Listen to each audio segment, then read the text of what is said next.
प्रणाम। माधव विद्या संकुल online teaching में आपका स्वागत है।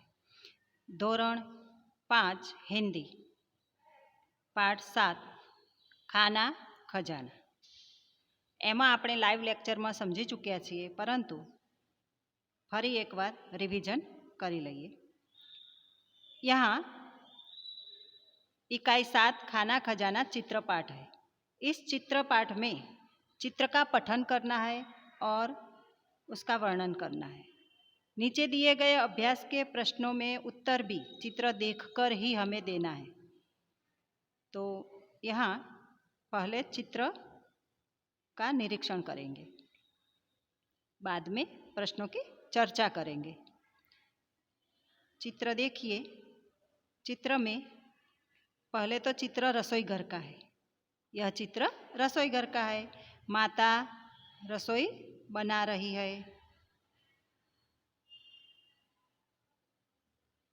माता रसोई बना रही है। पास में चूल्हे पर कुकर है। गैस के चूल्हे के पास माता बैठी है। पास में पानी का मटका है। कढ़ाई में आटा है। थाली में सेकी हुई रोटियां है। नजदीक बैठा हुआ लड़का खाना खा रहा है। दादी माँ हाथ में किताब रखकर कुछ पढ़ रही है, शायद कोई धार्मिक पुस्तक होगा, महाभारत, रामायण, भगवत गीता।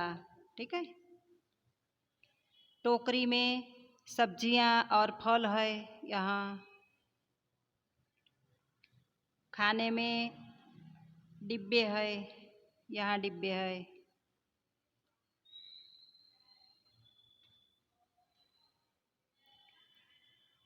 अचार, तेल, दाल और मिर्च मसाले के डिब्बे है। थाली, कप, गिलास, केतली, यहाँ थालियां है, केतली है, कप है, यहाँ दिखाई दे रहे हैं। रसोई घर की एक खिड़की है। यहाँ बारी खिड़की है, उसमें से बादल दिखाई दे रहे हैं। बादल दिखते हैं। तो इस तरह हमें चित्र का वर्णन करना है। अब प्रश्नों के उत्तर। अभ्यास। माता रसोई घर में क्या कर रही है? माता रसोई घर में क्या करती है? रसोई बना रही है। दादी माँ क्या कर रही है?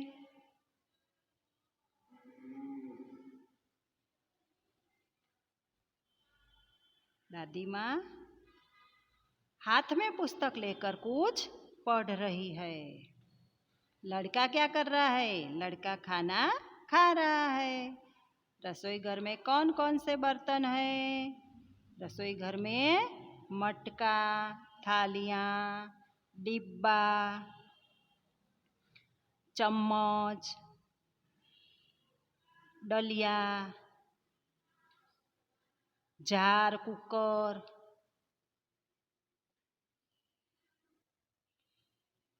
गिलास, केतली आदि। गिलास, केतली चाय के लिए आदि बर्तन है। बर्तन એટલે વાસણ। आगे प्रश्न है,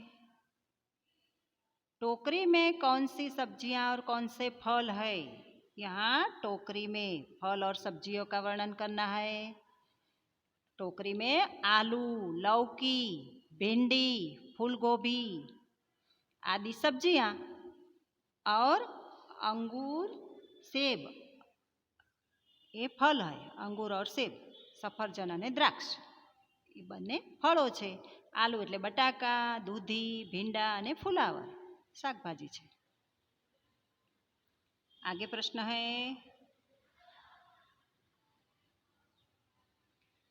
खिड़की से बाहर क्या दिखाई दे रहा है? यहाँ खिड़की से बाहर बादल दिखाई दे रहा है। अलमारी के डिब्बे में क्या क्या है? अलमारी के डिब्बे में अचार, तेल, दाल और मिर्च मसाला। यहाँ अचार, तेल, दाल और मिर्च मसाले है।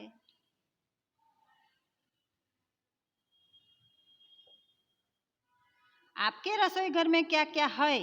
जो इस रसोई घर में नहीं है, આપણા રસોડામાં શું છે જે અહીંયા દેખાતું નથી? हमारे रसोई घर में स्टैंडिंग किचन का प्लेटफॉर्म એટલે કે ઊભું રસોડું, स्टैंडिंग किचन का प्लेटफॉर्म, पानी का नल, छलनी એટલે કે पानी गळवा માટે गरणी, और एक्वागार्ड है जो इस रसोई घर में नहीं है। प्रश्न आगे, माता कहाँ बैठी है? माता गैस के चूल्हे के पास बैठी है। आगे प्रश्न 2,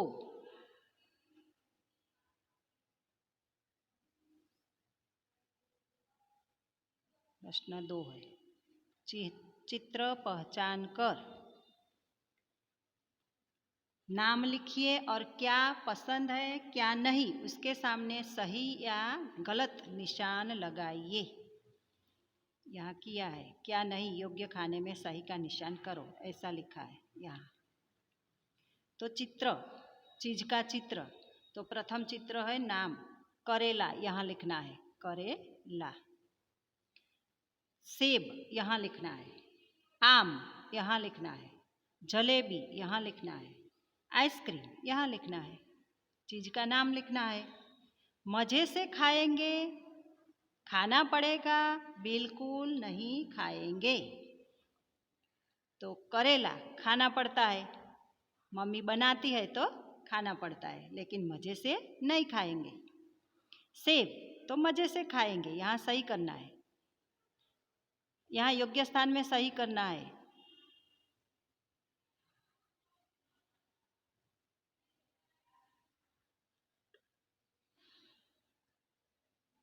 आम मजे से खाएंगे, जलेबी मजे से खाएंगे, आइसक्रीम मजे से खाएंगे, तो यहाँ सही करना है। आगे प्रश्न है,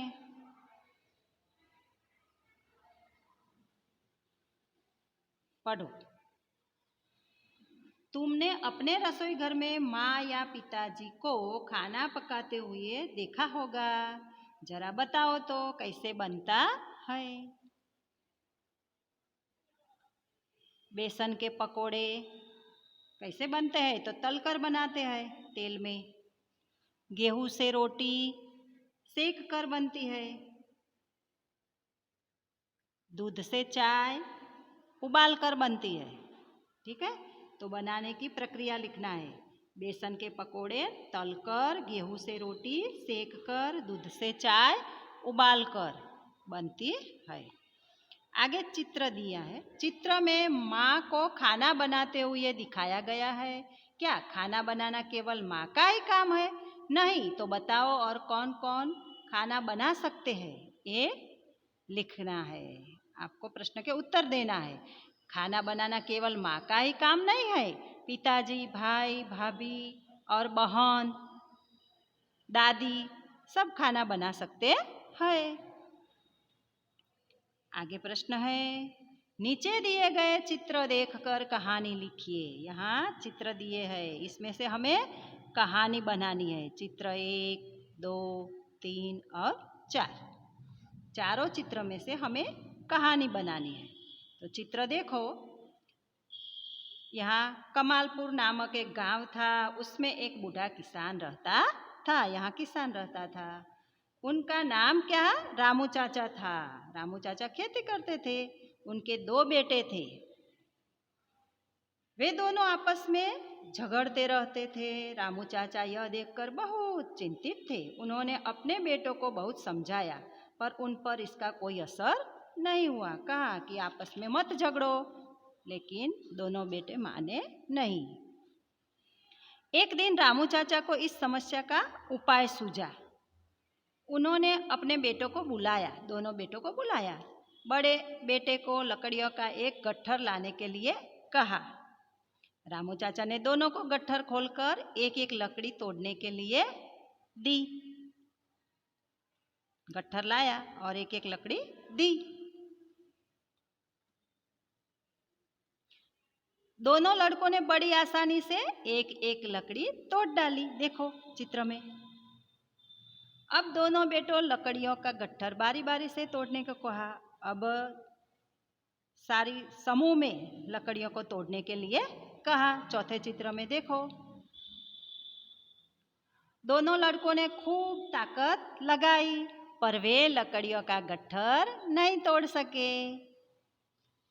रामू चाचा ने उन्हें सीख देते हुए कहा, तुम दोनों इस लकड़ियों की तरह मिलजुल कर रहोगे तो मजबूत बनोगे और लड़ते रहोगे तो कमजोर बनोगे। उसी दिन से दोनों भाई मिलजुल कर रहने लगे। रामू चाचा की खुशी का ठिकाना न रहा। तो हमें इस कहानी से सीख मिलती है कि हमें मिलजुल कर रहना चाहिए। और कहानी का शीर्षक क्या है? कहानी का शीर्षक है एकता में बल है। शीर्षक है एकता में बल है। संगठन में रहना चाहिए और सीख मिलती है हिल मिल कर रहना चाहिए। तो इस कहानी का हमें अभ्यास करना है और अभ्यास के प्रश्नों के उत्तर अपनी नोटबुक में अच्छे अक्षरों से लिखना है। आगे वीडियो में हम स्वाध्याय का अभ्यास करेंगे। प्रणाम।